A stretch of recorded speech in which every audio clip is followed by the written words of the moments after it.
మాజీ ప్రధాని మన్మోహన్ సింగ్ రైతులకు పట్టాలిచ్చినా అర్థం లేకుండా పోయిందని రైతులు నిరసనకు దిగిన సంఘటన మెదక్ జిల్లాలో చోటు చేసుకుంది. మెదక్ జిల్లా చిన్నశంకరంపేట మండలం గజగట్లపల్లి గ్రామంలో అధికారులు భూభారతి కార్యక్రమం నిర్వహించారు. ఈ కార్యక్రమానికి హాజరైన ఆ గ్రామ రైతులు 404 సర్వే నంబర్లో 300 మంది రైతులకు 2006లో కాంగ్రెస్ ప్రభుత్వం పట్టాలివ్వగా బ్యాంక్ లోన్ సైతం తీసుకున్నామని, గత ప్రభుత్వం ధరణిలో వాటిని తొలగించడంతో దిక్కుతోచని స్థితిలో బ్యాంకు లోన్ సైతం చెల్లించామన్నారు. నేడు తమ పేరు రికార్డుల్లో ఉండకపోవడం బాధాకరమని భూభారతి కార్యక్రమంలో పాల్గొన్న అధికారులతో రైతులు గోస వెళ్లబుచ్చుకున్నారు. తాతల నాటి నుండి సాగు చేస్తున్న తమకు న్యాయం చేయాలని డిమాండ్ చేశారు. ప్రియతమ మన ముఖ్యమంత్రి గారు ఇప్పుడు ప్రవేశపెట్టినటువంటి భూభారతి చట్టంలో రైతులకు మేలు జరుగుతానే చాలా కొండంత ఆశతో ఉన్నటువంటి ఈ కార్యక్రమంలో భాగంగా ఈరోజు గజలపల్లి గ్రామానికి విచ్చేసినటువంటి రెవెన్యూ బృందము ఈరోజు మా దగ్గర మెయిన్ సమస్య 404. ఆ 404 సమస్యను ఎంఆర్ఓ గారికి ఇస్తామంటే అది 404 మీ గవర్నమెంట్ ఆయన రెవెన్యూ అండ్ ఫారెస్ట్ బార్డర్లో ఉందని చెప్పేసి మేము కలెక్టర్ గారికి లెటర్ పెట్టినాము. అది ఇప్పుడు దరఖాస్తు ఇవ్వద్దని చెప్పేసి చెప్తున్నాడు.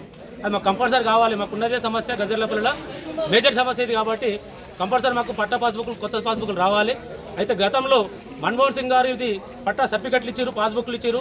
దీన్ని మేము కబ్జాలో దాదాపు మా తాత ముత్తాతల నుంచి కబ్జాలు ఉన్నాం. పన్ను రసీదులు ఇట్లు ఉన్నాయి మా దగ్గర.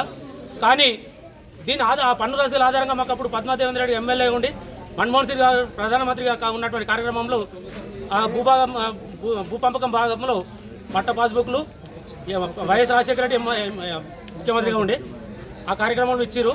అటువంటి బుక్లను మనకు ఏదైతే ధరణి వచ్చిన కార్యక్రమంలో అది పార్ట్బీలో పెట్టి మాకు మొత్తం మా విలేజ్కి ఉన్నటువంటి పాస్బుక్లు అన్నీ ఆపేయడం జరిగింది. కాబట్టి కనీసం ఇప్పుడైనా భూభారతి చట్టం వచ్చింది. ఈ చట్టంలోనైనా మాకు అందరికీ న్యాయం జరుగుతుందని కొండంత ఆశతో మేము ఉన్నాము. అయితే ఈరోజు మాకు అన్యాయం జరుగుతుందని పూర్తిగా మనకు కళ్ళ ముందటే మన ఎంఆర్ఓ గారు చెప్తారు కాబట్టి మేము దాన్ని నిరసిస్తూ 100% మాకు ఇది న్యాయం జరగాలి. కాబట్టి దీనికి కలెక్టర్ తొందరగా స్పందించి మాకు స్పెషల్గా అవసరమైతే కలెక్టర్ టైం ఇచ్చి మా విలేజ్కి రావాల్సిందిగా మేము కోరుతున్నాం. దీన్ని అయినంత వరకు పరిష్కారం చేయాలి. లేకపోతే మా రైతులకు ఆత్మహత్యలు తప్ప ఇంకో మార్గమే లేదు. ఎందుకంటే ఒక్కొక్కరికి కనీసం వాళ్ళు చనితే దానత సంస్థ చేద్దామంటే ఇలా భూములు లేకుండా పరిస్థితులు అవుతున్నాయి. కాబట్టి దీన్ని సవినయంగా తీసుకొని మా అందరికి న్యాయం చేయాలని కోరుకుంటూ మా ప్రజల తరఫున విన్నవిస్తున్నాం.